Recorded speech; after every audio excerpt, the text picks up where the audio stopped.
إن الحمد لله نحمده ونستعينه ونستغفره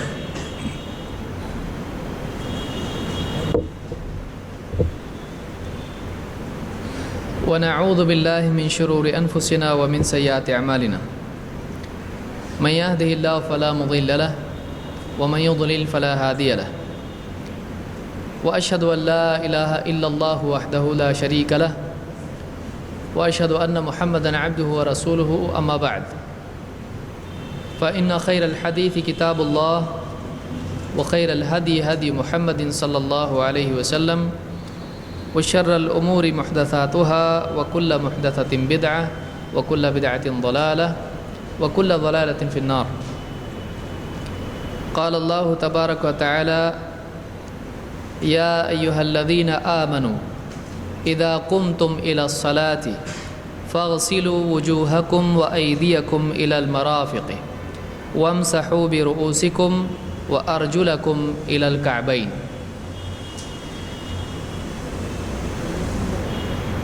پچھلے درس میں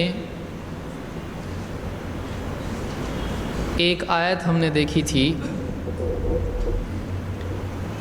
ان اللہ یحب التوابین ویحب المتطہرین. اللہ تعالیٰ بار بار توبہ کرنے والوں کو اور خوب پاک رہنے والوں کو، پاکیزگی اختیار کرنے والوں کو پسند کرتا ہے. اس آیت کے بارے میں سوال ہے کہ توبہ کو پاکیزگی پر مقدم کیوں کیا گیا ہے، اس کی کیا وجہ بتائی جا سکتی ہے؟ توبہ اپنے روح کی پاکی ہے، توبہ اپنے روح کی پاکی ہے، جس سے بندہ اپنے اندر سے اللہ تعالیٰ کو معافی مانگتا ہے اور پاک ہوتا ہے. تو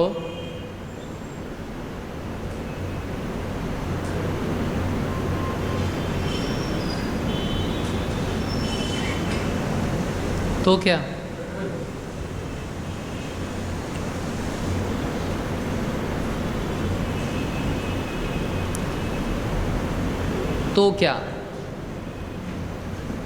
استدلال کیا ہے ہمارا اس سے؟ مطلب کیوں مقدم کیا گیا؟ اس لیے کہ توبہ کا یہ مطلب ہے. کافی استدلال ہے یہ؟ نہیں. تو کس کو سمجھ میں آ رہا ہے کافی استدلال نہیں ہے یہ؟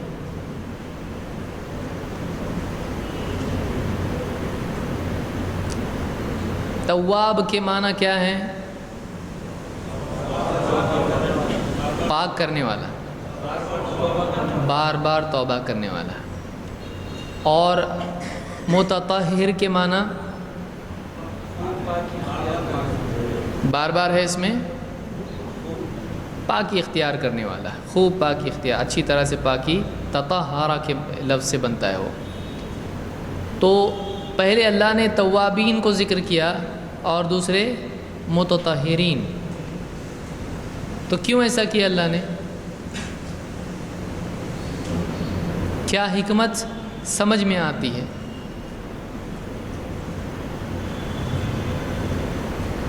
نہیں. باطن نفس کو پاک کرنا.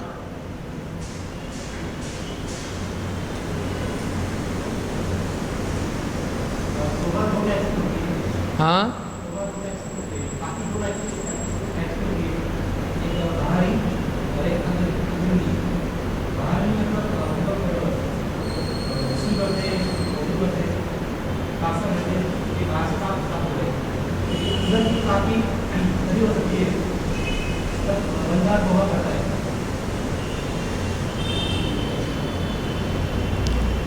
سادہ جواب یہ ہے کہ باطن کی پاکی مقدم ہے ظاہر کی پاکی پر. زیادہ اہم کیا ہے؟ گناہوں سے پاک ہونا.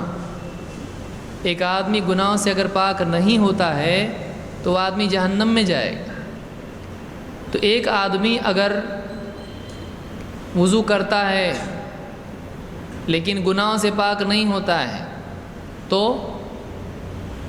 کیا منافقین وضو نہیں کرتے تھے؟ کرتے تھے کہ نہیں کرتے تھے؟ نماز میں شریک ہوتے تھے مسلمانوں کے ساتھ میں، لیکن کیا انہوں نے اپنے نفاق سے توبہ کی؟ نہیں۔ تو اصل چیز یہ ہے کہ ایک آدمی کا مقصد یہ ہے کہ وہ گناہوں سے پاک ہو جائے، اللہ سے ملنے سے پہلے، مرنے سے پہلے وہ گناہ سے پاک ہو کے ملے۔ تو یہ زیادہ اہم چیز ہے۔ ایک آدمی صرف وضو کر لے تو پاک ہو جاتا ہے اس سے؟ نہیں، اس کو توبہ کرنا چاہیے گناہوں سے۔ تو اس لیے اللہ نے پاکی دو قسم کی بیان کی، ایک گناہوں سے پاکی، ایک جسم کی پاکی ہے۔ اور گناہوں سے پاک ہونا ضروری ہے تاکہ ایک آدمی جہنم سے بچے۔ ٹھیک ہے، اگر کوئی آدمی یہ کہے کہ دیکھو اللہ کو کون کون پسند ہے، نمبر 1 کون پسند ہے؟ یعنی توبہ کرنے والے، بار بار توبہ کرنے والے۔ تو توبہ کب کرے گا آدمی؟ تو لہٰذا توبہ کرنے والا کیسے بنے گا آدمی؟ جب ایک آدمی توبہ کب کرے گا بھائی؟ جب اس سے، لہٰذا گناہ کرنا اچھا ہے، جب گناہ ہی نہیں ہوگا تو توبہ کیسے کریں گے؟ صحیح ہے نا؟ ہاں بول رہے لوگ، ہاں نہیں، توبہ کرنے والے اللہ کو پسند ہے کہ نہیں ہے؟ توبہ کب کرے گا آدمی؟ جب گناہ کرے گا نا۔ تو ایک آدمی کو خوب توبہ کرنا ہے تو کیا کرنا پڑے گا؟ خوب، صحیح نہیں؟ ایسا کیسا ہوتا آپ یہ بھی بولتے ہیں کہ جب گناہ کرے گا تو توبہ کرے گا، پھر یہ بولتے گناہ زیادہ نہیں کرنا۔ ہاں، نیکی کر کے بھی جیسے کرنا تھا ویسے نہیں کرا اللہ پھر نیکی کر کے بھی جیسی نیکی کرنی چاہیے تھی ویسی نہیں کیا، اس سے بھی آدمی تو یہ آپ کو کس نے بتایا گیا کہ توبہ صرف گناہ کے بعد ہوتی ہے؟ توبہ کا مطلب کیا ہے؟ توبہ کے معنی کیا ہے؟ میننگ، ارتھ؟ نہیں۔ توبہ کے معنی باطن کو پاک کرنا ہے؟ نہیں۔ پلٹنا، لوٹنا، رجوع کرنا۔ توبہ کے معنی کیا ہے؟ لوٹنا، جس کو ہم بولتے ہیں نا یو ٹرن، جا رہا ہے واپس آنا، اس کو کیا کہتے ہیں؟ توبہ۔ تو توبہ کے معنی اللہ کی طرف لوٹنا۔ اگر ایک آدمی غفلت میں ہے اور غفلت میں پھر اللہ اس کو یاد آتا ہے، پھر اللہ کی طرف رجوع کرتا ہے، تو یہ بھی کیا ہے؟ توبہ ہے۔ وہ گناہ نہیں کر رہا تھا، وہ اپنے کام کاج میں تھا، لیکن پھر اس کا دل، اس میں اللہ کی یاد پیدا ہوئی، پھر اللہ کی طرف، اے اللہ الحمدللہ سبحان اللہ، اے اللہ جنت دے، اے اللہ معاف کر، وہ اللہ کی طرف رجوع اس نے کیا، تو یہ بھی کیا ہے؟ توبہ ہے۔ اور ایک آدمی گناہ کر رہا تھا، اس کو کسی نے نصیحت کی اور اس نے اس گناہ کو چھوڑ دیا اور واپس دین کی طرف، نیکی کی طرف، اللہ کی طرف، اللہ کی فرما برداری کی طرف لوٹ آیا، تو اس لوٹ آنے کو کیا کہتے ہیں؟ توبہ۔ تو توبہ کے لیے گناہ لازم ہے؟ نہیں۔ توبہ کسی بھی حال سے اللہ کی طرف واپس لوٹنا، حق کی طرف واپس لوٹنا، طاعت کی طرف واپس لوٹنا، اس کو کیا کہتے ہیں؟ توبہ۔ تو یہ مطلب لازم نہیں آتا ہے کہ ایک آدمی توبہ کرے تو معلوم ہوا کہ گناہ بھی کرنا پڑے گا اس کو، تبھی تو توبہ کرے گا، تو یہ ضروری نہیں ہے۔ اللہ کی طرف لوٹنے کو کیا کہتے ہیں؟ توبہ۔ پھر وہ گناہ کی حالت میں بھی ہو سکتا ہے اور گناہ کی حالت نہیں ہے تب بھی ہو سکتا ہے۔ بہرحال آگے ہم بڑھتے ہیں۔ اللہ تعالیٰ نے وضو کی فرضیت کے بارے میں قرآن کریم میں حکم دیا ہے۔ وضو فرض ہے، لازم ہے۔ اصول الفقہ میں ہم نے بات دیکھی تھی کہ کوئی چیز لازم کب ہوتی ہے؟ جب اللہ کا حکم اس کے لیے ہو یا رسول کا حکم اس کے لیے ہو۔ تو امر کی وجہ سے، حکم کی وجہ سے کوئی چیز لازم ہوتی ہے۔ اللہ تعالیٰ قرآن کریم میں فرماتا ہے یا ایھا الذین آمنوا، اے ایمان والو، اذا قمتم الی الصلاۃ، جب تم اٹھو نماز کی طرف، فاغسلوا وجوہکم، تو دھو لو اپنے چہرے، وایدیکم، اور اپنے ہاتھ، الی المرافق، کوہنیوں تک، وامسحوا برؤوسکم، اور مسح کرو اپنے سروں کا، وارجلکم الی الکعبین، اور اپنے دونوں پاؤں ٹخنوں تک، کعبین ٹخنوں تک، وَإِن كُنتُمْ جُنُبًا فَطَّهَّرُوا، نہیں اس میں، اس لیے کہ ہم کو صرف وضو کا دیکھنا ہے۔ آگے کیا ہے؟ وَإِن كُنتُمْ جُنُبًا فَطَّهَّرُوا، آخر میں آئے گا، اور اگر تم جنوبی ہو، جنابت کی حالت میں ہو، تو پھر اچھی طرح سے پاک ہو جاؤ، یعنی کیا کرو؟ غسل کرو۔ غسل کیا؟ غسل، غسل۔ یہ آیت ہے جس میں اللہ تعالیٰ نے وضو کی فرضیت کا اعلان کیا ہے۔ آئیے ایک ایک کر کے ایک ایک ٹکڑا ہم دیکھتے ہیں۔ نمبر 1، یا ایھا الذین آمنوا، خطاب کس سے ہے؟ کیا مشرکین سے ہے؟ کفار سے؟ نہیں۔ کیوں نہیں؟ ان سے ان کو پہلے کیا کرنا پڑے گا؟ کفر اور شرک کی گندگی سے پاک ہونا پڑے گا، پھر جا کر وضو کرنا پڑے گا۔ سمجھ میں آ رہی بات؟ تو عقیدے کی گندگی سے پہلے ان کو نکلنا چاہیے، پھر جا کے وہ اس چیز کو کریں گے۔ ایک آدمی، اسی لیے توابین، آپ سمجھ میں آ رہا ہے؟ ان اللہ یحب التوابین ویحب المتطہرین، پہلے کفر اور شرک کی گندگی سے تو نکلے، اس کے بعد وہ طہارت جسمانی اختیار کرے۔ محض جسمانی طہارت اختیار کرنے سے اور کفر و شرک میں مبتلا رہنے سے وہ پاک نہیں ہو جاتا ہے۔ اللہ تعالیٰ نے کیا فرمایا؟ انما المشرکون نجس، مشرکین کیا ہیں؟ نجس ہیں۔ وہ کون سی نجاست ہے؟ جسم کی نہیں، وہ نجاست کیا ہے؟ شرک کی نجاست ہے۔ یا ایھا الذین آمنوا، اے ایمان والو، اذا قمتم الی الصلاۃ، اذا کے معنی کیا ہیں؟ جب، عربی بھی آ رہا آپ لوگوں کو۔ اذا قمتم، تم، قمتم یعنی جب تم کیا ہو؟ کھڑے ہو۔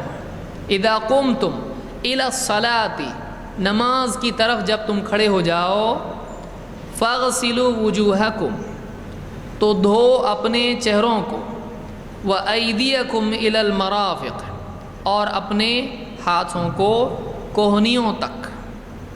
تو یہاں پر پہلا حکم کیا ہے؟ جب تم نماز کے لیے اٹھو۔ علماء نے کہا یہاں پر جب تم نماز کے لیے اٹھو کا مطلب یہ ہے کہ جب تم نماز کا ارادہ کرو۔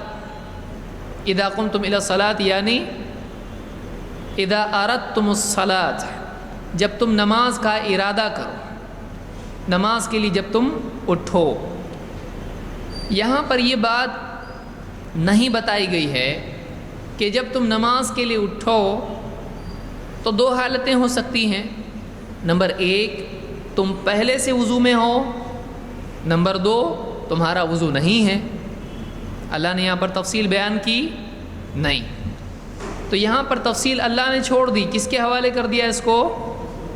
اللہ کے رسول صلی اللہ علیہ وسلم کے، جو اگلی حدیث میں ہماری سمجھ میں آئے گی۔ یہاں اللہ نے بتا دیا جب تم نماز کا ارادہ کرو تو تم کیا کرو؟ یہ 4 چیزیں کرو۔ اذا قمتم الی الصلاۃ، یعنی علماء نے کہا یہاں پر ہے کہ جب تم نماز کے لیے اٹھو اور بے وضو ہو تو تم کو کیا کرنا پڑے گا؟ وضو کرنا پڑے گا۔ تو اذا قمتم الی الصلاۃ کا مطلب کیا ہے؟ جب تم نماز کا ارادہ کرو، نماز پڑھنے کے لیے اٹھو۔ اسے یہ بات معلوم ہوتی کہ اصلاً وضو کی ضرورت کس چیز کے لیے ہے؟ نماز کے لیے۔ اصلاً بنیادی طور پر وضو کس چیز کے لیے ہے؟ نماز کے لیے۔ فاغسلوا، اس سے معلوم ہوا کہ بغیر وضو کی نماز ہوگی قرآن سے معلوم ہوا کہ جب نماز پڑھنا ہے تم کو تو تم کو کیا کرنا پڑے گا. تو وضو کو نماز کے لیے کیا کہیں گے؟ فرض کہیں گے. یا ایک لفظ ہم استعمال کر رہے تھے پچھلے دروس میں جو بھول گئے، شرط ہے. شرط کس کو کہتے ہیں؟ شرط لگانا. کون پہلا آتا ہے؟ شرط کس کو کہتے ہیں؟ کنڈیشن. یعنی اردو میں کیا بولتے ہیں اس کو جملے میں؟ لازم. شرط کے معنی لازم ہوتا ہے.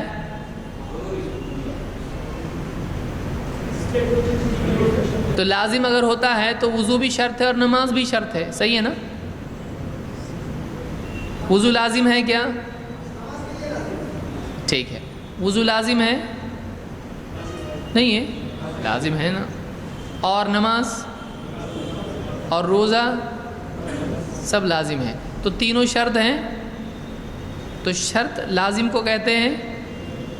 ہر لازم شرط ہوتا ہے؟ نہیں. تو شرط کس کو کہتے ہیں؟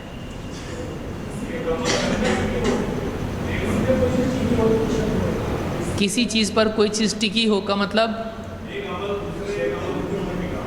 ایک عمل ٹکا ہو. مثلا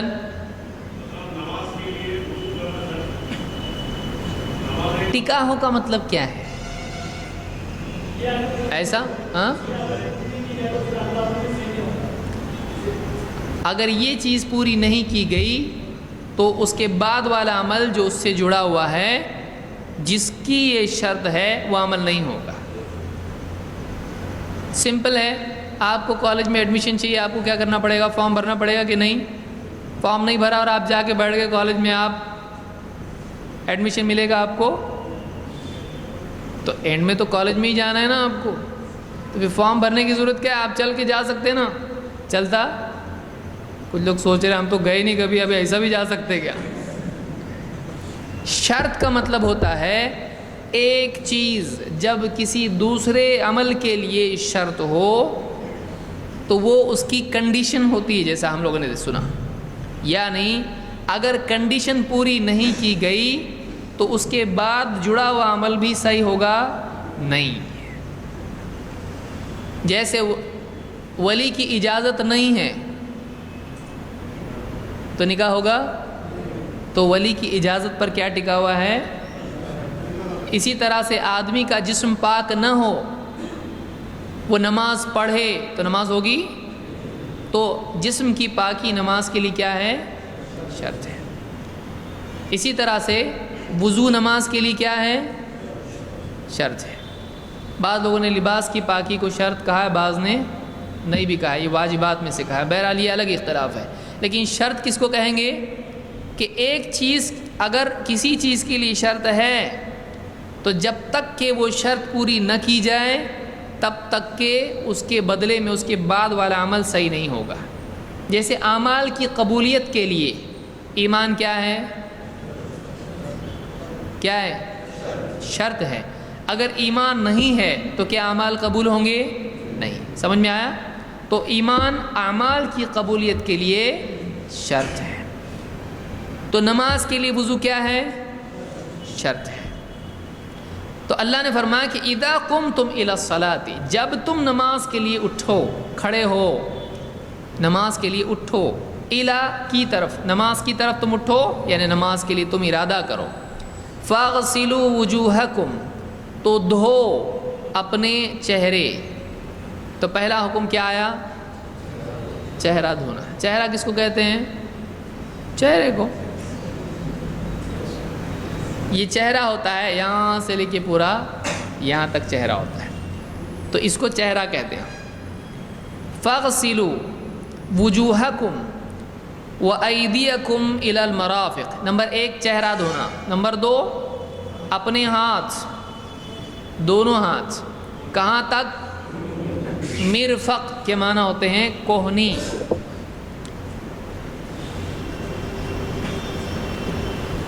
کیا لفظ ہے یہاں پر؟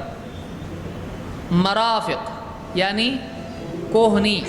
کوہنی کس کو بعض لوگ غلطی سے گھٹنے بول دیتے ہیں. گھٹنوں تک دونوں ہاتھ دھوئے. ارے اللہ کے بندے گھٹنے یہاں کہاں سے آئے تیرے؟ یہ کیا ہے؟ ہاتھ کے گھٹنے ہیں؟ نہیں. تو گھٹنے یہاں ہوتے ہیں. اب گڑبڑا جاتا آدمی بولتے وقت میں بولتا ہے دونوں ہاتھ گھٹنوں سمیت دھونا. تو یہ گھٹنے نہیں، یہ کیا ہیں؟ کوہنیاں ہیں. اس کو کوہنی کہتے ہیں. کوہنی کس کو کہتے ہیں؟ ایسا جوڑنے سے جو پوائنٹڈ ہو جاتا ہے اس کو کیا کہتے ہیں؟ کوہنی. آپ کو ڈیفائن بھی کرنے آنا چاہیے کہ اس کو کیا بولتے ہیں. بولیے یہ کوہنی، لیکن کیا منہ سے بول ذرا، نہیں آ رہا بولنے اس کو. تو یہ جو حصہ ہے کہ ہاتھوں کو موڑنے کے بعد یہ جو حصہ پیدا ہوتا ہے نکیلا، اس کو کیا کہتے ہیں؟ کوہنی. جہاں جوڑ ہوتا ہے، ٹھیک، باہری حصہ جو ہے اس کو کیا کہتے ہیں؟ کوہنی. اس کو کوہنی کہتے ہیں؟ نہیں، اس کو کہتے ہیں کوہنی. تو وَأَيْدِيَكُمْ إِلَى الْمَرَافِقِ، اور اپنے ہاتھوں کو کہاں تک؟ کوہنیوں تک. وَامْسَحُوا بِرُؤُوسِكُمْ، اور مسح کرو اپنے سروں کا. سر کس کو کہتے ہیں؟ چہرہ جہاں ختم ہوتا ہے اس کے بعد کیا شروع ہوتا ہے؟ سر. یہ پورا سر ہے، یہ سر ہے. جہاں آدمی کے بال اگتے ہیں وہ کیا ہے؟ سر ہے. تو وَامْسَحُوا بِرُؤُوسِكُمْ، اور مسح کرو. مسح کا مطلب ہوتا ہے گیلا ہاتھ پھیرنا، یعنی ہاتھ پھیرنا. مسح اس طرح سے کہتے ہیں. تو وَامْسَحُوا بِرُؤُوسِكُمْ، اپنے سروں کا مسح کرو. وَأَرْجُلَكُمْ إِلَى الْكَعْبَيْنِ، اور اپنے دونوں ارجل، رجل قدم کو کہتے ہیں، إِلَى الْكَعْبَيْنِ دونوں ٹخنوں تک. ٹخنے یا گھٹنے؟ ٹخنے. ٹخنے کس کو کہتے ہیں؟ قدم کے پاس جو گول ہڈی ہوتی ہے اوپر، اس گول ہڈی کو ٹخنے کہتے ہیں. اور اس کے اوپر جو ہوتا ہے وہ گھٹنا ہوتا ہے، بہت اوپر ہوتا ہے وہ، جو سجدے میں آپ زمین پر ٹکاتے ہو. تو یہاں پر 4 چیزیں اللہ نے بیان کی. کون بیان کرے گا اس کو؟ نمبر 1 کیا ہے؟ چہرہ. نمبر 2 ترتیب، دونوں ہاتھ کہاں تک؟ گھٹنوں تک، ہاں، کوہنیوں تک. نمبر 3 سر کا. اور نمبر 4 دونوں پاؤں کہاں تک؟ ہاں، ٹخنوں تک. یہ 4 جو ہیں وضو میں اصل اعضاء ہیں. یہاں پر اللہ تعالیٰ نے وضو کے اعضاء کی تعیین کہ کس کو دھونا ہے اور کس کا مسح کرنا ہے. اللہ نے یہاں پر کون سے اعضاء ہیں وہ بتا دیا، اور دھونا اور مسح کرنا کن کے سلسلے میں ہے یہ بھی اللہ نے بتا دیا. اب آپ بولو گے یہ تو 4 ہی ہے، پھر کلی کرنا کہاں گیا؟ کان کا مسح کہاں گیا؟ انگلیوں کا خلال کہاں گیا؟ داڑھی کا خلال ہے تو کہاں گیا؟ تو یہ کیا ہے؟ تو یہاں پر اللہ تعالیٰ نے یہ پوری تفصیل بیان نہیں کی ہے. یہاں پر اللہ تعالیٰ نے بنیادی اعضاء کون سے ہیں غسل کے اور کون سا حصہ ہے مسح کا، اس کی تعیین کی، اور اس میں ترتیب اللہ تعالیٰ نے اعضاء کی بتا دی ہے. یہاں ہم دیکھتے ہیں کہ ایک چیز کیا ہے، آگے تفصیل جب آئے گی تو میں بتاؤں گا اور ساری چیزیں. یہاں پر ایک اور چیز دیکھنے کی، غور کرنے کی یہ ہے کہ اللہ نے فرمایا فَاغْسِلُوا وُجُوهَكُمْ وَأَيْدِيَكُمْ إِلَى الْمَرَافِقِ وَامْسَحُوا بِرُؤُوسِكُمْ وَأَرْجُلَكُمْ إِلَى الْكَعْبَيْنِ. اب جو عربی کا گرامر جانتا ہے وہ کچھ چیزیں یہاں پر نوٹ کرے گا جو آپ کو بھی نوٹ کرنا ہے. نمبر 1 فَاغْسِلُوا وُجُوهَكُمْ وَأَيْدِيَكُمْ کہاں تک؟ إِلَى الْمَرَافِقِ وَامْسَحُوا کیا ہے؟ بِرُؤُوسِكُمْ، اور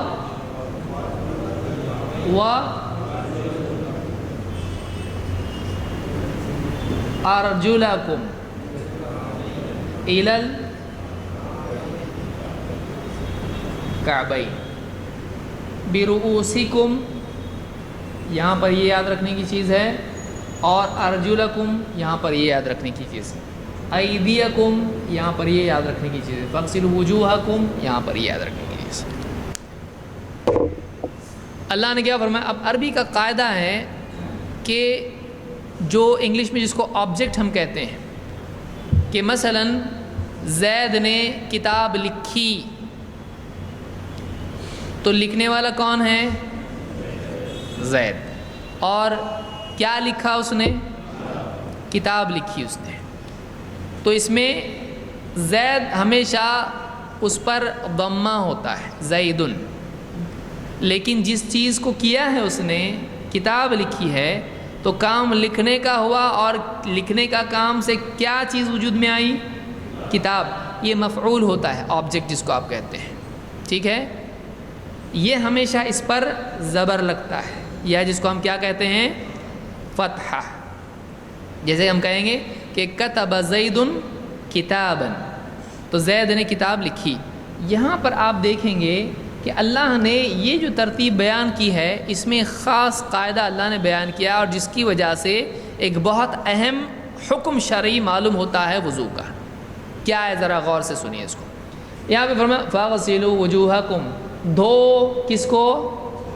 تو دھونے کا عمل کس پر ہو رہا ہے؟ اس کو کیا آ رہا ہے اس پر؟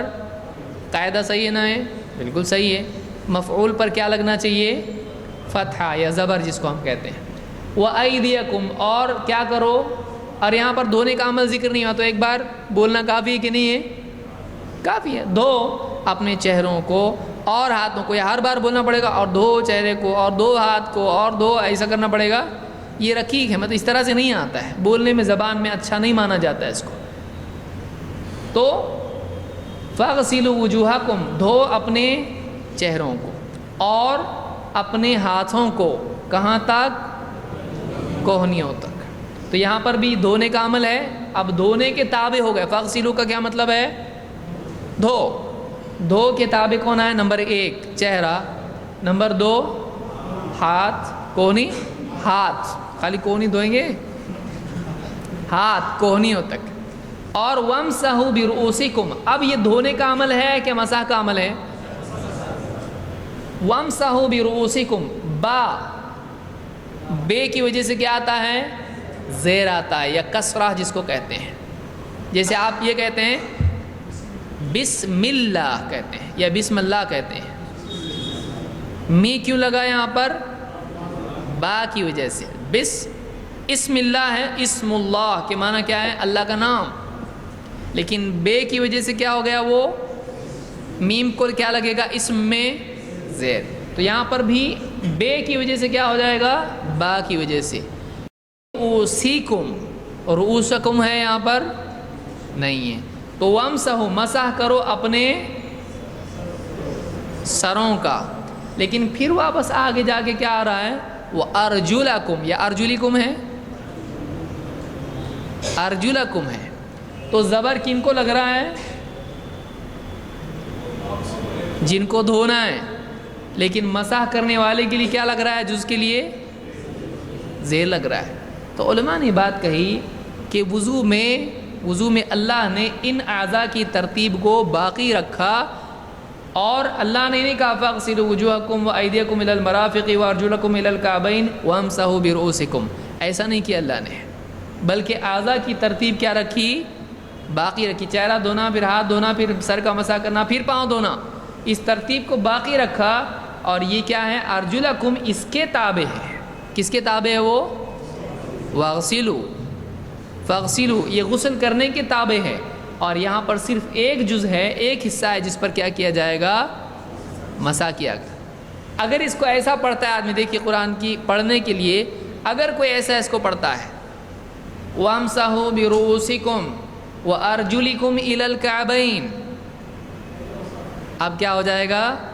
کہ مسح کرو اپنے سروں کا اور اپنے پاؤں کا ٹخنوں تک، کیونکہ یہاں پر بھی زیر اور یہاں پر بھی زیر، تو ان دونوں کے تابع یہ ہو جائے گا۔ تو پاؤں پر غسل کی بجائے کیا کرنا پڑے گا؟ لیکن اللہ نے یہاں پر کیا رکھا ہے؟ وَأَرْجُلَكُمْ، تو یہ واپس سے اس کے بارے میں شروع ہو رہا ہے۔ سمجھ میں آ رہی بات؟ تو اس سے ایک بات یہ معلوم ہوئی کہ چہرہ دھویا جائے گا، ہاتھ دھوئے جائیں گے، سر کا مسح کیا جائے گا، لیکن پھر سے پاؤں قدم کیا کیے جائیں گے؟ پھر اس میں اللہ نے دھونا مسح کرنا پھر دھونا، ان کو ایک ساتھ کیٹیگرائز بھی کیا جا سکتا تھا، دھونے والے ایک ساتھ، مسح والا ایک طرف، لیکن اللہ نے کیا کیا؟ درمیان میں مسح والا رکھا پھر دھونے والا ذکر کیا۔ اس سے کیا معلوم ہوتا ہے؟ ترتیب بہت ضروری ہے۔ اسی سے استدلال کیا بعض علماء نے کہ ترتیب لازم ہے۔ سمجھ میں آ رہی بات کہ ترتیب لازم ہے؟ بعض علماء نے اس سے استدلال کیا ہے۔ بہرحال اللہ نے یہ ترتیب باقی رکھی ہے، چہرہ، ہاتھ، سر اور قدم، اس طرح سے وضو کیا جاتا ہے۔ ہم بھی وضو میں کیسا کرتے ہیں؟ یہی ترتیب ہوتی ہے نا چاروں اعضاء میں۔ یہ ترتیب سنت میں کیوں آئی؟ چہرے کے بعد ہاتھ، ہاتھ کے بعد سر، سر کے بعد پاؤں، یہ ترتیب قرآن میں دی گئی ہے۔ اسی لیے وضو میں بھی ترتیب ان چاروں کی اسی طرح سے ہوتی ہے، پہلے پاؤں اور پھر سر، ایسا ہوتا نہیں۔ یہ ترتیب کیا ہے؟ قرآن کی دی ہوئی ہے۔ سمجھ میں آیا؟ نمبر 1 ترتیب۔ نمبر 2 مرافق۔ یہاں پر الا کا لفظ آیا ہے کہ تم اپنے چہروں کو دھو اور ہاتھوں کو دھو، کہاں تک؟ کوہنیوں تک۔ کوہنیوں تک دھو کا مطلب کوہنیوں کو شامل کرتے ہوئے دھو یا کوہنیوں تک دھو؟ کہاں سے لائے؟ ہاں، پلر؟ الا کا مطلب کیا ہوتا ہے؟ تک ہوتا ہے۔ تو شامل ہوا کی دلیل کیا ہے؟ تک ہوا نا۔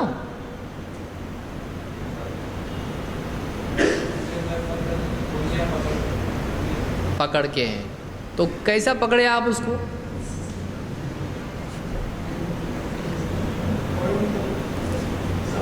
تک ہے، صحیح۔ تو تک میں وہ شامل ہوتا ہے۔ امام زفر اس کے قائل ہیں، اب آپ نے نام سنا کہ نہیں سنا معلوم نہیں، زفر یہ بھی علماء میں سے گزرے اور امام مانے جاتے ہیں۔ وہ کہتے ہیں شامل نہیں ہے۔ تو ایک تو ملا آپ کو بڑا امام اور عالم ایسا جس نے کہا کہ شامل نہیں ہے، تو پھر آپ کیسا بول رہے شامل ہے؟ ان کو عربی نہیں آتی تھی؟ ہاں، حدیث میں کہاں ہے؟ ہو سکتی ہے، یہ بہت اچھا جملہ ہے۔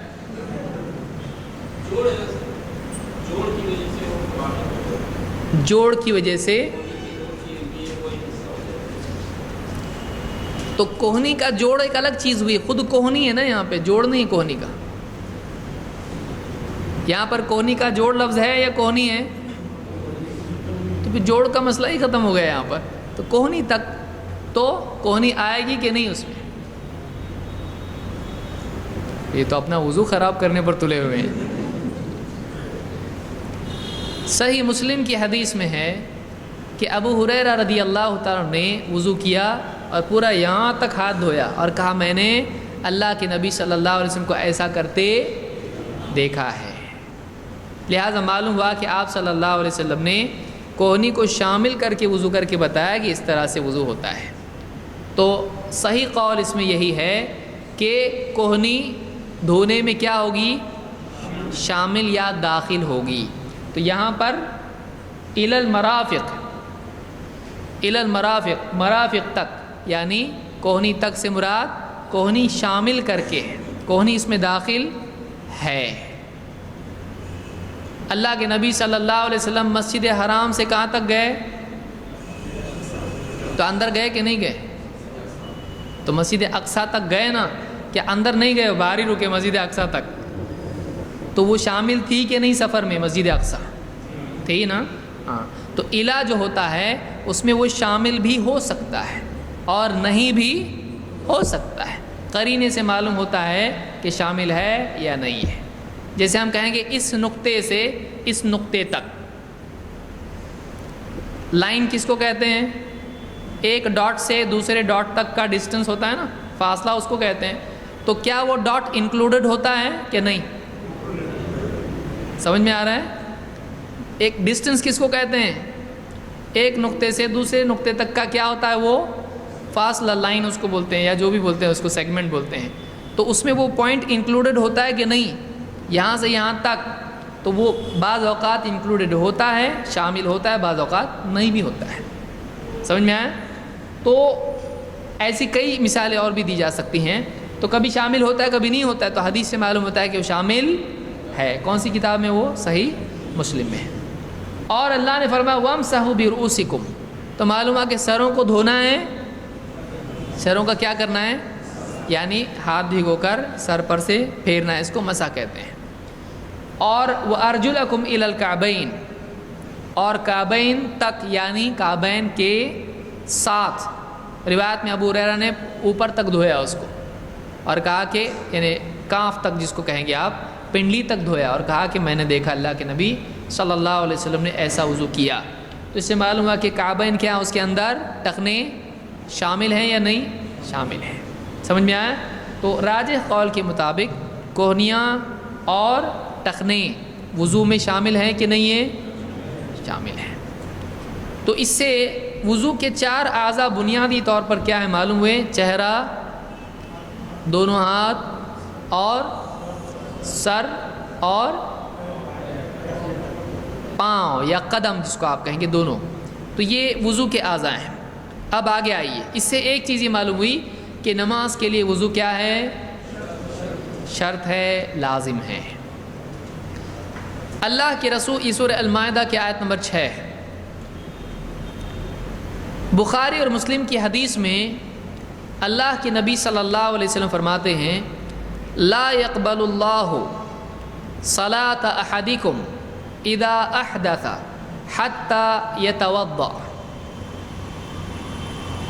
لا يقبل اللہ قبول نہیں کرتا ہے صلاة احدکم تم میں سے کسی کی نماز کو، اذا احدث جب اس کو حدث ہو جائے، حتی یتوضا جب تک کہ وہ وضو نہیں کر لیتا. یعنی تم میں سے کوئی آدمی جب اس کو حدث لاحق ہو جائے تو وہ اس وقت تک کہ اس کی نماز قبول نہیں ہوتی ہے جب تک کہ وضو نہیں کر لیتا. حدث کس کو کہتے ہیں؟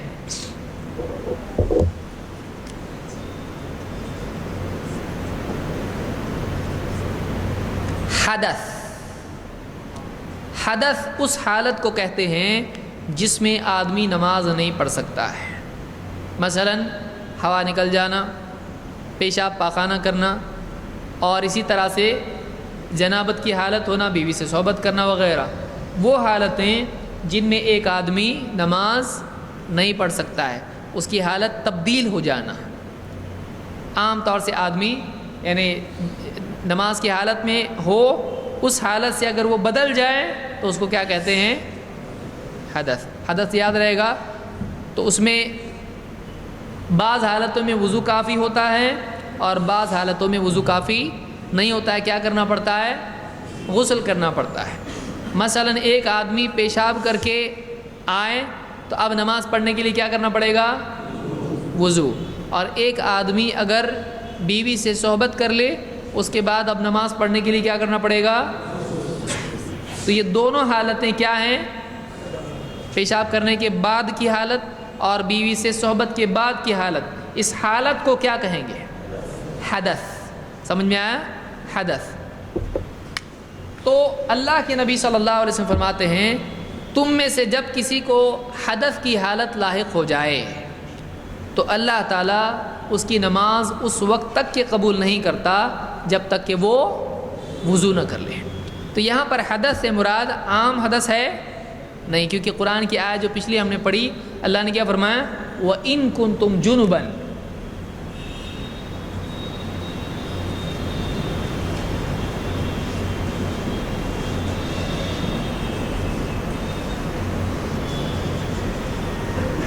وَإِن كُنتُمْ جُنُبًا اگر تم جنوبی ہو، جنابت کی حالت میں ہو. ہم آگے آئیں گے اس پر. بیوی سے صحبت کی حالت ہے یا رات میں سو گیا اور اس کے بعد احتلام اس کو ہو گیا، تو ایسی حالت میں اگر تم ہو جنابت کی حالت میں فَطَهَّرُوا اچھی طرح سے پاک ہو جاؤ. یعنی کیا کرو؟ غسل کرو. تو جنابت کی حالت میں صرف وضو کافی ہے؟ نہیں. حدیث میں بھی اس کے بارے میں تفصیل ہم کو ملتی ہے۔ تو اس حدیث سے بات معلوم، بخاری مسلم کی حدیث ہے کہ ایک آدمی اگر اس کا وضو ٹوٹ جاتا ہے، کوئی ایسی چیز اس سے ہوتی جس سے وضو ٹوٹتا ہے، تو دوبارہ اس کو نماز کے لیے کیا کرنا پڑے گا؟ اگر کوئی آدمی وضو کیے بغیر نماز پڑھتا ہے یہ سوچ کے کہ اللہ غفور الرحیم ہے، نماز ہوگی؟ اس کے لیے نماز پڑھنا ایسے جائز ہوگا؟ نہیں جائز ہوگا۔ تو معلوم ہوا کہ وضو ٹوٹنے کے بعد آدمی کو پھر سے کیا کرنا پڑے گا؟ اگر ایک آدمی نماز پڑھ رہا ہے اور اس کا وضو ٹوٹ گیا، وہ کہ نماز سے پہلے شرط ہے نا وضو، ابھی تو میں نماز میں آ گیا، انٹری ہو گئی میری ابھی پاس، ابھی وضو ٹوٹا بھی تو بھی چلتا، صحیح ہے؟ نہیں ہے صحیح؟ ایک آدمی نماز سے پہلے وضو کرے گا، اب نماز کے لیے وضو کیا ہے؟ شرط ہے، شرط پوری کی اس نے، اب آ گیا نماز میں، تو شرط پوری کیا کہ نہیں اس نے؟ اب ٹوٹا تو نہیں چلتا؟ جو بول رہے یہ کون سا نیا مسئلہ آ رہا ہے اب؟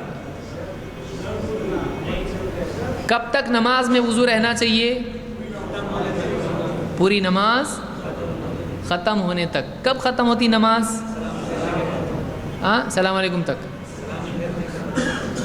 السلام علیکم ورحمۃ اللہ، جب آدمی سلام پھیرتا ہے تب تک اس کی نماز باقی رہتی ہے، وہ نماز میں رہتا ہے۔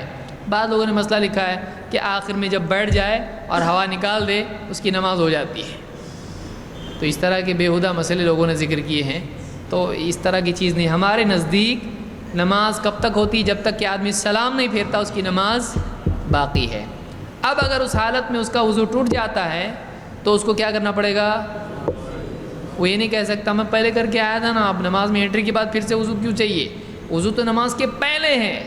سمجھ میں آ رہی بات؟ ایک آدمی کو نماز کے دوران بھی اگر وضو ٹوٹ جاتا ہے تو اس کی نماز چھوڑ کے اس کو واپس جا کے وضو کرنا پڑے گا۔ وہ نہیں کہہ سکتا کہ چلو نماز پڑھتے رہو، کیونکہ حدیث میں کہ حدث اگر لاحق ہو جاتا ہے اس کو تو جب تک کہ وہ وضو نہیں کرتا اس کی نماز نہیں ہوگی۔ تو نماز کے دوران بھی اگر یہ حالت آ جائے، ہوا نکل جائے، تو اس آدمی کو جا کر مزی نکل جائے، پیشاب کا قطرہ نکل جائے، اس کو جا کر وضو کر کے آنا پڑے گا۔ اگر ایک آدمی نے وضو کر لیا اور اس کی ہوا نکل گئی تو وضو ہے اس کا، بولے ابھی تک تو نماز نہیں پڑھا، ایک تو کم سے کم نماز پڑھنے دو، چلتا ہے ایسا؟ اگر ایک وضو کر لیا اس نے اور کچھ بھی نہیں کیا ابھی تک، اس کی ہوا نکل گئی، وضو ٹوٹ گیا، کوئی ایسی چیز ہو گئی، پیشاب کا قطرہ نکل گیا، تو اس کا وضو کیا ہو گیا؟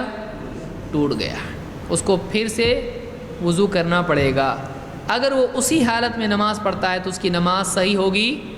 نہیں ہوگی، اس کی نماز صحیح نہیں ہوگی۔ تو اس حدیث سے بات معلوم ہوتی ہے کہ نماز کے مقبول ہونے کے لیے وضو لازم ہے۔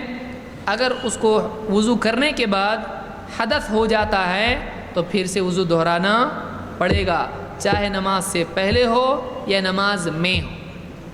اگر سلام پھیر دیا اس نے اور وضو ٹوٹ گیا تو نماز ہو گئی؟ ہو گئی، اس کی نماز ختم ہو گئی۔ اب اس کے بعد ہوا نکل گئی تو نماز مکمل اس کی ہو چکی تھی، اب آگے پڑھنے کے لیے پھر وضو کرنا پڑے گا۔ سمجھ میں آ رہی بات؟ یہ مسئلہ اس حدیث سے ہم کو معلوم پڑتا ہے کہ جب تک کہ آدمی باوضو نہ ہو اس کی نماز نہیں ہوتی ہے۔ اب آگے بڑھتے ہیں۔ ہر نماز کے وقت مسواک کرنا، مسواک کرنا فرض ہے، سنت ہے، مکروہ ہے، کیا ہے؟ مستحب ہے۔ مستحب کے معنی کیا ہے؟ کرے تو اور نہیں کرے تو گناہ نہیں ہے۔ کیسے معلوم پڑا آپ کو؟ پچھلے درس میں ریفرنس اس کا ہوگا۔ مسواک کرنا مستحب ہے، یا اس کے بارے میں زیادہ سے زیادہ کہا جا سکتا ہے کہ مسواک کرنا سنت ہے۔ لیکن مسواک کرنا لازم نہیں ہے. وہ فرض یا واجب دونوں اصطلاحات ہمارے نزدیک تو ایک ہیں. وہ فرض بھی نہیں، واجب بھی نہیں ہے، دونوں ہمارے نزدیک ایک ہی ہے. اللہ کے رسول صلی اللہ علیہ وسلم فرماتے ہیں لولا ان اشق علی امتی، یا ایک روایت میں، اس روایت میں ہے لولا ان اشق علی المؤمنین لامرتهم بالسواک عند کل صلاۃ. اگر مجھے مؤمنین پر، ایمان والوں پر مشقت کا احساس نہ ہوتا، اگر ایسا نہ ہوتا کہ یہ چیز ایمان والوں پر بہت بھاری ہو جائے گی، بہت تنگی اس میں ہو جائے گی، مشقت اس میں ہو جائے گی، لأمرتهم بالسواک، تو میں ایمان والوں کو حکم دیتا مسواک کرنے کا عند کل صلاۃ، ہر نماز کے وقت میں. اگر ایمان والوں کو تکلیف ہونے کا ڈر نہیں ہوتا تو میں انہیں اس بات کا حکم دیتا کہ وہ ہر نماز کے وقت مسواک کریں. اس کو بخاری اور مسلم دونوں نے روایت کیا، اور الفاظ مسلم کے ہیں، یعنی صحیح مسلم کے یہ الفاظ ہیں.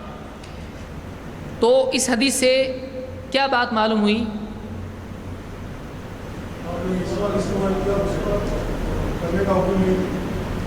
آپ نے مسواک، یہاں یہ بتائیے کہ کیا اس حدیث میں مسواک کرنے کا حکم نہیں ہے کہ نہیں ہے؟ ہے نا؟ ہے بھی اور نہیں بھی. یہ بہت پیارا جواب ہے، لیکن کیا ہے یہ جواب؟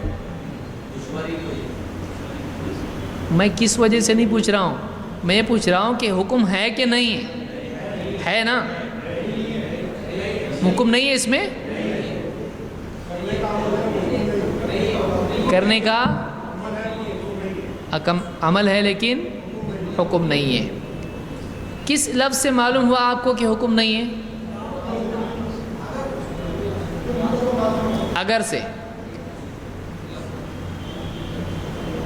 اگر سے حکم معلوم ہوتا ہے کہ حکم نہیں ہے معلوم ہوتا ہے. جیسے اگر کے جملے میں حکم نہیں آ سکتا ہے، اگر تم کو نماز پڑھنا ہے تو وضو کرنا پڑے گا، تو اس میں حکم آ رہا کہ نہیں آ رہا؟ لا کی وجہ سے، لا تو ہے ہی نہیں اس کے اندر، لولا، تو یہ لا کی وجہ سے وہ لا آپ مان رہے ہیں؟ نہیں. لولا ان اشق، اگر ایسا نہیں ہوتا، ایسا مطلب اس کا، لولا ان اشق علی المؤمنین، اگر مجھے ایمان والوں پر مشقت کا اندیشہ نہ ہوتا، تو اس سے معلوم ہوا کہ حکم نہیں ہے. لَأَمَرْتُهُمْ بِالسِّوَاكِ عِنْدَ كُلِّ صَلَاةٍ، تو میں انہیں ہر نماز کے وقت مسواک کا حکم دیتا. لَأَمَرْتُهُمْ. تو یہاں یہ بات معلوم ہوئی کہ آپ نے حکم دیا نہیں. کیوں نہیں دیا؟ ایمان والوں پر یہ دشواری ہو جائے گی، ہر وقت اگر مسواک ساتھ نہ رہے، نہیں ملے، تو پھر حکم پورا کرنا لازم ہے، پھر وہ گنہگار ہو جائیں گے. تو آپ نے حکم دیا نہیں دیا. کیوں؟ اس لیے کہ ایمان والوں پر وہ مشکل ہو جائے گا. تو اس سے معلوم ہوا کہ مسواک کا حکم نہیں ہے، لہٰذا مسواک لازم نہیں ہے. لیکن اس سے کیا معلوم ہوا؟ مسواک غیر ضروری ہے. ہاں، نہیں تو کوئی گناہ نہیں. لیکن کیا تاکید اس سے معلوم ہو رہی ہے یا تاکید معلوم نہیں ہوتی ہے؟ کیوں تاکید معلوم ہے آپ کو اس سے؟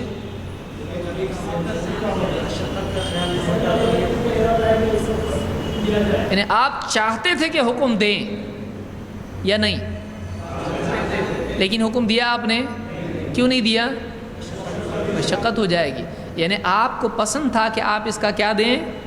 حکم، لیکن آپ نے نہیں دیا کیونکہ یہ نہیں کر پائیں گے، گناہ گار ہوں گے. اگر گناہ گار نہیں ہوتے تو کیا کرتے آپ نے خود کہا کہ اگر مجھے ڈر نہ ہوتا امت پر مشقت کا تو میں کیا کرتا؟ حکم دیتا. تو یعنی حکم دینے جیسی چیز ہے. یعنی معلوم ہوا کہ مسواک کیا ہے؟ ایک مطلوب چیز ہے، ایک پسندیدہ چیز ہے. اتنی پسندیدہ ہے کہ اس کی تاکید کون کرنا چاہیے؟ کون کرتا ہے اس کی تاکید؟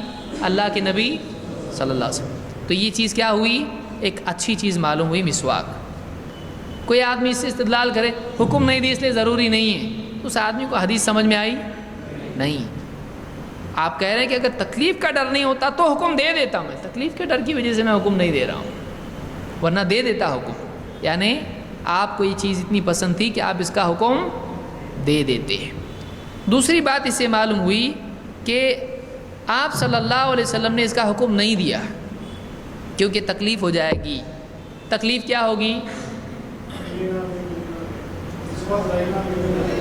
تو نہیں ملے گا تو نہیں کریں گے، تو تکلیف کیا ہوگی؟ گناہ میں پڑ جائیں گے. مشقت یہ ہوگی کہ حکم دینے کے بعد کیا کرنا پڑے گا؟ کرنا ہی پڑے گا، اور کبھی کر پائیں گے کبھی. معلوم ہوا کہ نبی کا حکم دینے کے بعد وہ پورا کرنا ہی پڑتا ہے. سمجھ میں آیا؟ یعنی یہ دلیل ہم نے لی کہ نبی صلی اللہ علیہ وسلم کسی چیز کا حکم دے دیں تو اس کا کرنا کیا ہو جاتا ہے؟ لازم. اس کی دلیل کیا ہے؟ یہ کہ اگر ڈر نہیں ہوتا مشقت ہوگی تو حکم دے دیتا، کیونکہ حکم دے دیتا تو لازم ہو جاتا، لازم ہو جاتا تو کر پاتے، نہیں کر پاتے، نہیں کر پاتے تو گناہ گار ہوتے، اس لیے حکم نہیں دیا. تو اس لیے علماء نے کہا کہ الامر یدل علی الوجوب، نبی صلی اللہ علیہ وسلم کا حکم دینا کسی چیز کو لازم کر دیتا ہے. سمجھ میں آیا؟ ٹھیک. اس میں کب حکم دیتے آپ؟ ہر نماز کے وقت.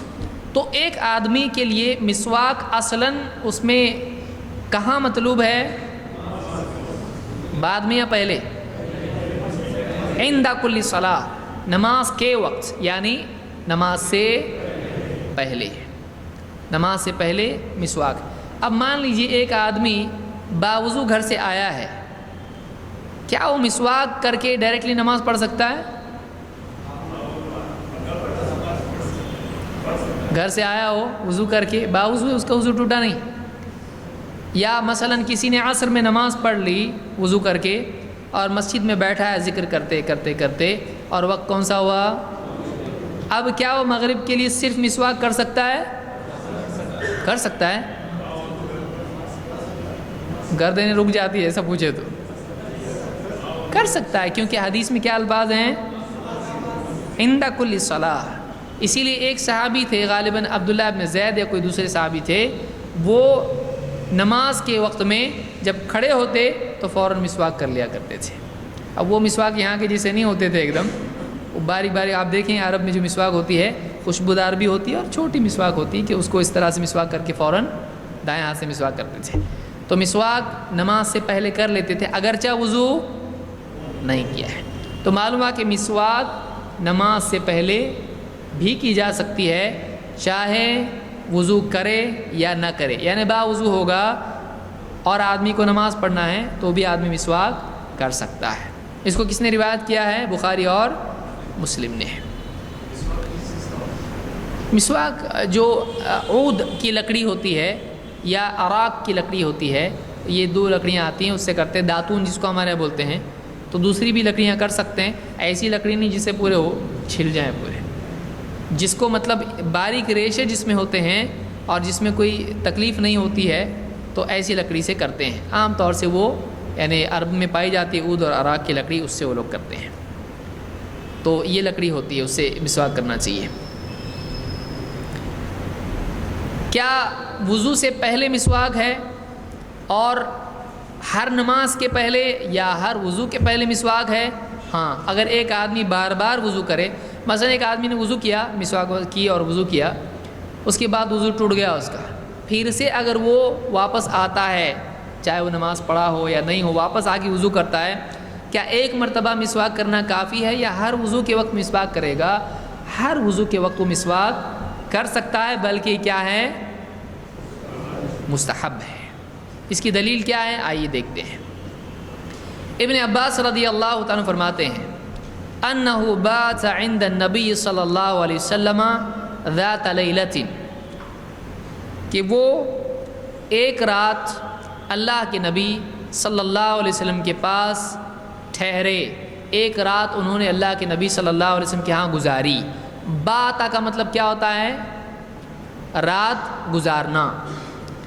ذات لیلۃ ایک رات فقام نبی اللہ صلی اللہ علیہ وسلم، تو اللہ کے نبی صلی اللہ علیہ وسلم اٹھے، کھڑے ہوئے، اٹھے، من آخر اللیل، رات کے آخری حصے میں، فخرج، اور اپنے گھر سے باہر نکلے، فنظر فی السماء، آسمان میں دیکھا، آسمان کی طرف نگاہ کی، ثم تلا هذه الآیہ فی آل عمران، پھر آپ نے تلاوت کی هذه الآیہ، یہ آیت، فی آل عمران، جو آل عمران میں ہے، سورہ آل عمران کی یہ آیت آپ نے پڑھی، ان فی خلق السماوات والارض واختلاف اللیل حتی بلغ فقنا عذاب النار، سورہ آل عمران کا آخری رکوع، اس کی یہ آیت آپ نے پڑھی، ان فی خلق السماوات والارض واختلاف اللیل والنہار لآیات لأولی الالباب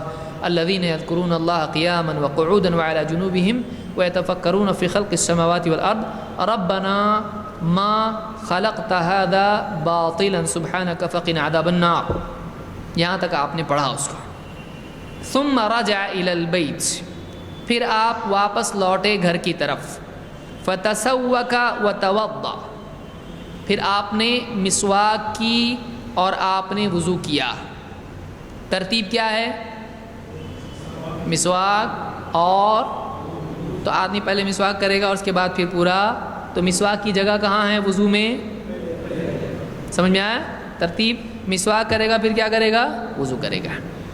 ثم قام فصلی، پھر آپ کھڑے ہوئے، آپ نے نماز پڑھی۔ ثم اضطجع، اضطجع لیٹنا، کروٹ پر۔ ثم قام، پھر آپ اٹھے، یعنی آپ نے وضو کیا، نماز پڑھی کچھ، پھر اس کے بعد نماز پڑھ کے آپ کیا ہوئے؟ آپ لیٹ گئے۔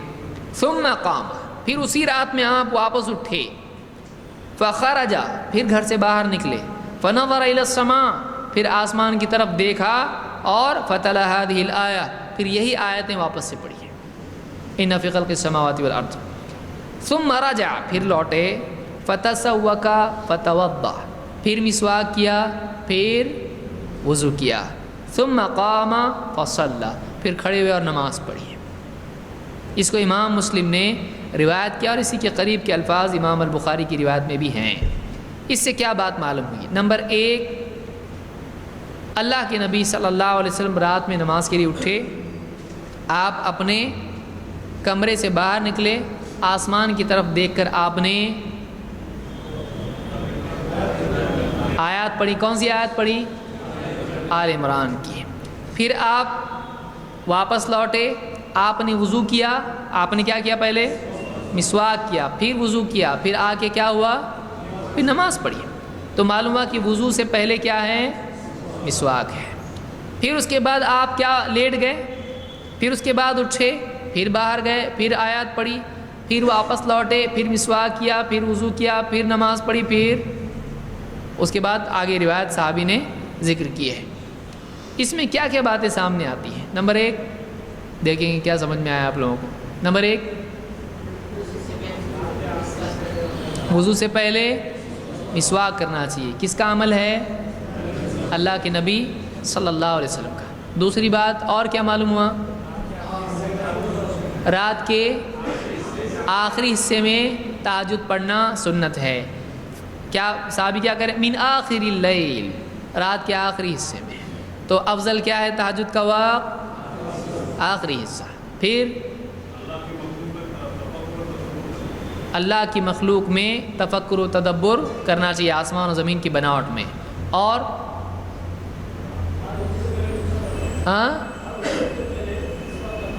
ہر وضو سے پہلے مسواک کرنا چاہیے، اور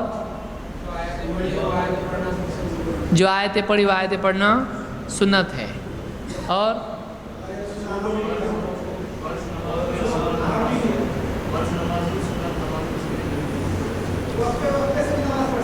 اس سے معلوم ہوا کہ مسواک کرنا صرف فرض نماز کے لیے ہے۔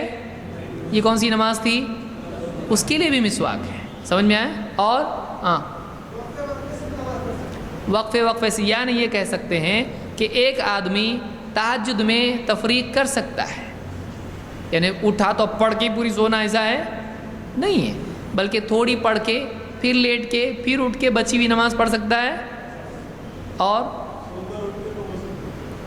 سو کے اٹھنے پر وضو کیا، کہ آپ نے پہلے سو کے اٹھے پھر وضو کیا پھر سو گئے پھر اس کے بعد میں، تو سو کے اٹھنے پر کیا کرنا چاہیے نماز کے لیے؟ اور ہوا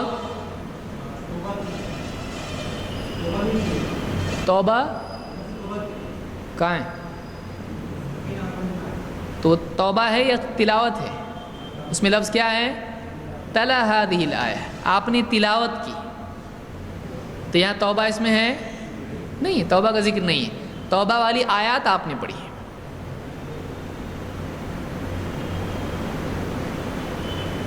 اور کوئی بات اس میں ذہن میں آتی ہے؟ ہاں، ایک ذکر کو بار بار کر سکتے ہیں۔ اس میں آسمان کی طرف آپ نے دیکھ کے آیات پڑھی، اس لیے ایک بزرگ تھے وہ کبھی آسمان کی طرف نہیں دیکھتے تھے، ہے نا ایک کتاب میں، اللہ اتنا بڑا ہے آسمان کی طرف دیکھتے ہی نہیں تھے، تو یہ کون دیکھ رہا ہے؟ اللہ کے نبی سے زیادہ تقوی والے تھے کیا وہ؟ ہے نا ایک کتاب ہے نا چلتی مارکیٹ میں، اللہ کی عظمت سے انہوں نے آسمان کی طرف کبھی نگاہ اٹھا کے دیکھی، وہ اس سنت سے محروم رہے۔ ایک آدمی آسمان کو دیکھ رہے ہیں تو آسمان میں غور کیسا کرے گا اللہ کے بندے؟ یہاں پر یہ خود ہے کہ آپ نے آسمان کی طرف دیکھا 2 مرتبہ اور آپ نے آیت پڑھی، تو یہ سنت ہے۔ تو آسمان کی طرف دیکھنا خلاف ادب ہے، اللہ کیسا دیکھنا اوپر، اللہ کی طرف آسمان کی طرف نہیں دیکھ سکتے، ایسا ہے کچھ بھی نہیں ہے ایسا۔ اللہ تعالیٰ نے بھی فرمایا ہے سورہ ملک میں کہ آسمان کی طرف دیکھتے ہوئے اللہ واپس لوٹ آئے۔